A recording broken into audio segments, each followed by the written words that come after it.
Hey everyone, and welcome back to another review. In today's video we're going to be taking a look at this, which is the Character Options Doctor Who Resurrection of the Daleks set for the B&M range in 2024, or the History of the Daleks set 19. I've lost count at this point, but yeah.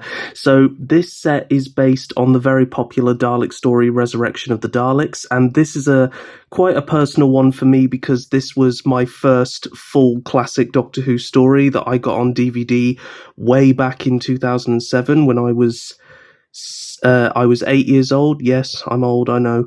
But yeah, so these are re-releases of figures that came out quite a while ago in the Forbidden Planet exclusive range, and they finally had a re-release in B&M. There was this funny thing where Character were initially going to pass on this set, but due to the backlash from dedicated fans, we have now been given it. See guys, sometimes you gotta ask or you don't get. So it's brilliant that we finally had reissues of these, because I have been dying to get these in my collection, and unfortunately that original set does go for quite some money, but I'm very pleased to say that these reissues are massive improvements to the originals in just about every way, really. So without any further ado, let's get on to the figures.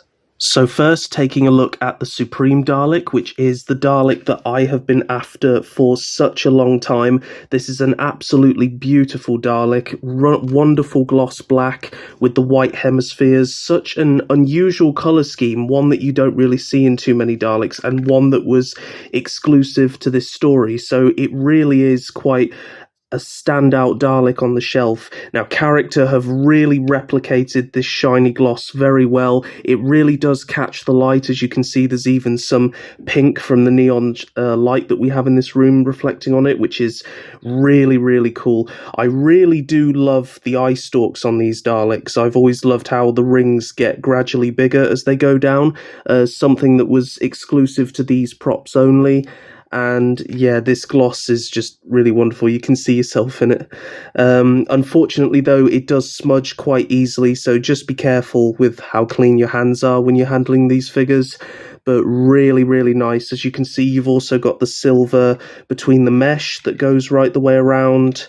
All the hemispheres painted very well. Can't really see too many paint bleeds, maybe just a little bit here and there, but, you know, not too noticeable as a whole. And as you can see, Character have even gone out of their way to give the fender silver brushing, which some people like, some people don't. I personally don't mind it too much, but I think it's down to personal preference. Another nice detail is, of course, the inclusion of the red on the gun, which were those funny little things that came out when the Dalek gun fired. So it's nice that they have gone back and they have included these on a few releases now. I believe since the 5 Doctor, First Doctor and Dalek set, we've been getting the little red detail on all the Daleks, so hopefully that continues with all future Dalek releases that have this, so that's really good.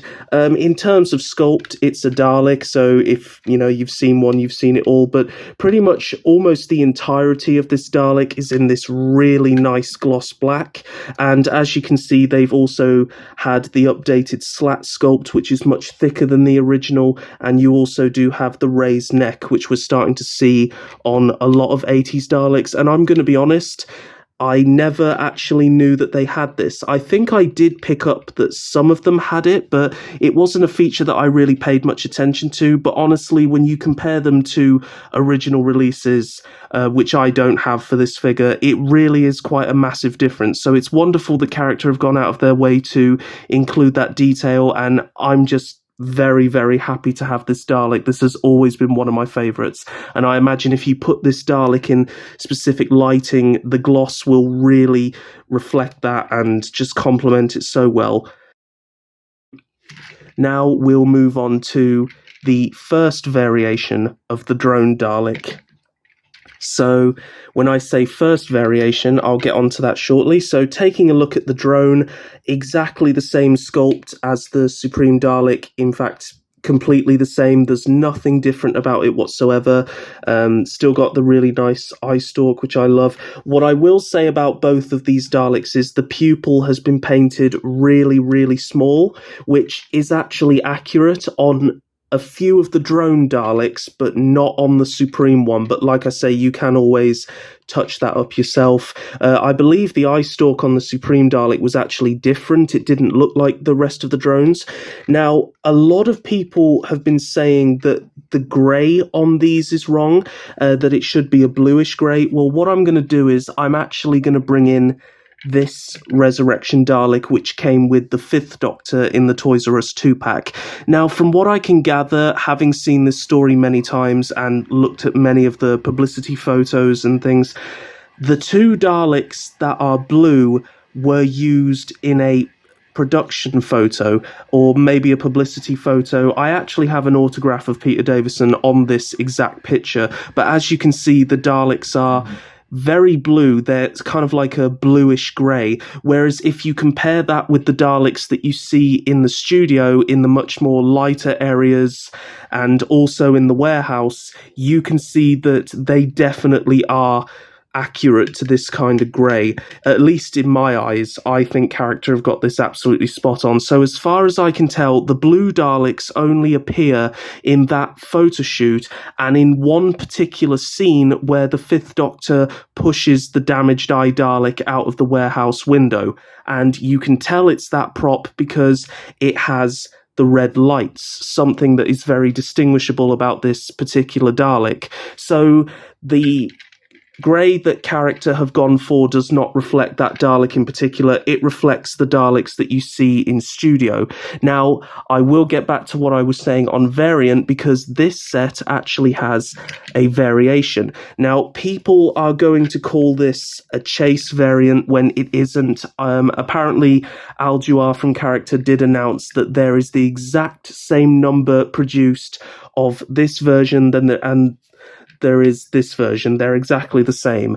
So, that just clears up the whole thing that it's a chase variant, it's rarer. No, it isn't. And I can tell you for a fact, because when I went to my local B&M store, there were 3 of each on the shelf. So I was very, very happy to get both versions. But I'm sure some sod will probably pull something on eBay where he'll try and sell it as ultra rare. Don't listen. There's exactly the same amount for both Daleks, so don't panic if you're worried that you're not going to find one over the other. I really hope everyone is able to find one, because I do love the variation between these 2 Daleks. Now, as you can see, one of the midsections is just the black slats with the grey mesh, whereas this Dalek has a silver line. It's a bit difficult to pick up on the camera. I'll just try and shine the light on it. A lot of people probably wouldn't have even noticed had it not been mentioned. But as you can see, there is a silver strip that goes around, whereas on this one, it is just grey. Now, I think it's actually supposed to be white. I could be wrong. Maybe it is silver. I'd have to double check. But it's a nice variation. Now, what this actually reminds me of, if I just bring in Davros, are the 2 Daleks that are with Davros, the ones that get basically experimented on to serve him. And the Dalek on the left has just grey, and the Dalek on the right has the white or silver strip going around. So it's really nice that character have given you both versions. So at least for my display, this is how I will be displaying them, either side of Davros. So it's a really, really nice inclusion. If you do feel like just picking up one set and you don't want to be lumbered with 2 Supreme Daleks like I have, then, whichever one you personally prefer, either one is going to suit you just fine. But in terms of differences, there is really just that slight paint variation. There's nothing really else, so nothing too mind-blowing. But in terms of articulation, like you say, it's a Dalek, so we should all know this by now. Full 360 at the top of the head, eye stalk up and down, arms on a ball joint. You've got 2 wheels at the bottom and a spinny wheel. So yeah, it's the articulation we all know and love. And yeah, one thing I will say is that I really do think that character need to stop releasing the Daleks now. I think they've definitely more than had their run, and I've enjoyed each and every one of the releases, but I must admit it is starting to get a bit tired now, and I know that we're moving into New Who now. If the Emperor Imperial Guard does not have that really strange looking gun or where the plunger should be, then I will not be picking up that set. So let's fingers crossed it does have that. So overall, what do I think of this set? I really like it. A solid 9 out of 10 for me. In fact, I could easily give it a 10. I think they're both really, really wonderful Daleks. My only complaint is I have unfortunately had a few quality control issues, a few paint bleeds here and there, but I understand they're mass produced, so this kind of thing can happen. But, you know, classic Dalek props were quite tattered anyway, so I suppose it fits in quite nicely. But if you are a fan of Resurrection of the Daleks like I am, this is a must-have. It will definitely elevate your display. Now, I understand if you own the original set, you might be hesitant.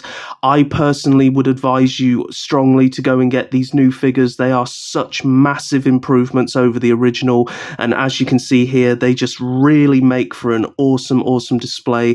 Finally have these in the collection. I was always really upset that I didn't have that Supreme Dalek because it is honestly one of my favorites.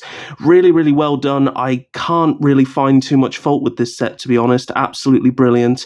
And a review for the Emperor Davros will be coming soon. As I said, my uncle found that, so he will be posting them over to me hopefully soon. So thanks so much for watching the review, guys. Let me know down in the comments below what you think of these figures. Have you found them yet? Are you planning on getting them? Let me know what you think, and fingers crossed for some more awesome classic Doctor Who sets from Character Options B&M in the future. So stay safe and happy wherever you are, guys, and I'll catch you all in the next one. Bye-bye.